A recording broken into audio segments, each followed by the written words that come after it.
बच्चों, कल हमने चिट्ठियों की अनूठी दुनिया पाठ शुरू किया था, जिसमें हमें पत्र की अहमियत के बारे में जानने को मिला कि पत्र ऐसा है कि उसकी संतुष्टि हम फ़ोन हो या एसएमएस हो किसी के साथ हम तुलना नहीं कर सकते। और पत्र पूरे देश विदेश में, पूरे विश्व में पत्र का भाव एक ही है, लेकिन उसको हम अलग अलग नाम से जानते हैं। तो कल हमने पाठ का पहला पन्ना का अंतिम का तीसरा लाइन तक हमने पढ़ा था। तो आज उससे आगे से हम शुरू करते हैं। अभी लेखक ने ऐसा कहा है, दुनिया भर में रोज करोड़ों पत्र एक दूसरे को तलाशते तमाम ठिकानों तक पहुंचते हैं। भारत में ही रोज 4.5 करोड़ चिट्ठियां डाक में डाली जाती है, जो साबित करती है कि पत्र कितनी अहमियत रखते हैं।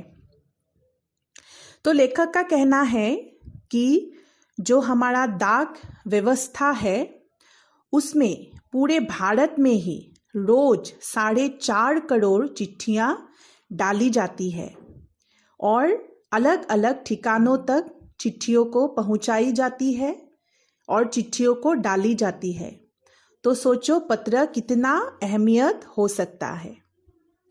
पंडित जवाहरलाल नेहरू ने सन 1953 में सही ही कहा था कि हजारों साल तक संचार का साधन केवल हड़कारे रनर्स या फिर तेज घोड़े रहे हैं। उसके बाद पहिए आए, पर रेलवे और तार से भारी बदलाव आया। तार ने रेलों से भी अधिक गति से संवाद पहुंचाने का सिलसिला शुरू किया। अब टेलीफोन, वायरलेस और आगे रेदार दुनिया बदल रहा है। तो पंडित जवाहरलाल जी ने, जो हमारे भारत के पहले प्रधानमंत्री थे, उन्होंने सन 1953 में ही कहा था कि जो आगे हमारे यहाँ जो संचार का साधन वो घोड़े को रखा गया था बहुत साल पहले, फिर उसके बाद पहिए आए, फिर आया हमारा रेलवे और फिर तार, और अभी जो है पत्र इसका बहुत आगे बढ़ा रही है। और अभी तो तुम्हारा टेलीफोन आ गया, वायरलेस आ गया, और आगे जाके रेडार, वो भी क्या है, दुनिया को बदल रहा है। तो उनका कहना है कि दुनिया दिन पर दिन कैसे बदल रहा है, हम इसी से समझ सकते हैं। पिछली शताब्दी में पत्र लेखन ने एक कला का रूप ले लिया। डाक व्यवस्था के सुधार के साथ पत्रों को सही दिशा देने के लिए विशेष प्रयास किए गए। तो हम कह सकते हैं कि पत्र लेखन को एक कला का रूप दे दिया है। ये एक कला है, सबका अपना एक एक कला होता है। तो और डाक व्यवस्था ने क्या किया, इसको सही दिशा में देने के लिए बहुत प्रयास किया है। डाक व्यवस्था संस्कृति विकसित करने के लिए स्कूली पाठ्यक्रमों में पत्र लेखन का विषय भी शामिल किया गया। और जैसा कि हम जानते हैं, आजकल पढ़ाई के क्षेत्र में भी क्या है, तुम्हारा पत्र लेखन एक बहुत विशेष विषय हो चुका है, जो कि हम स्कूली पाठ्यक्रम, स्कूल में पत्र लेखन एक विषय हो चुका है, जो कि सारे बच्चों को जो है जानना ज़रूरी है। भारत ही नहीं, दुनिया के कई देशों में ये प्रयास चले और विश्व डाक संघ ने अपनी ओर से भी काफ़ी प्रयास किए।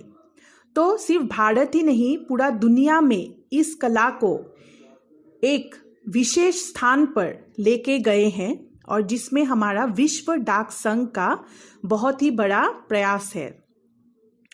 विश्व डाक संघ की ओर से 16 वर्ष से कम आयु वर्ग के बच्चों के लिए पत्र लेखन प्रतियोगिताएं आयोजित करने का सिलसिला सन 1972 से शुरू किया गया। तो विश्व डाक संघ ने क्या किया, 16 वर्ष से कम उम्र के जो बच्चे हैं उनमें क्या क्या पत्र लेखन का प्रतियोगिता रखा, ताकि बच्चों में जो है वो उत्साह आए पत्र लिखने का। ये सही है कि खास तौर पर बड़े शहरों और महानगरों में संचार साधनों के तेज विकास तथा अन्य कारणों से पत्रों की आवाजाही प्रभावित होती है। हाँ, लेखक का मानना है कि शहर महानगर में तुम्हारा पत्र जो है वो तेज रफ्तार से आगे बढ़ रहा है, पर देहाती दुनिया आज भी चिट्ठियों से ही चल रही है।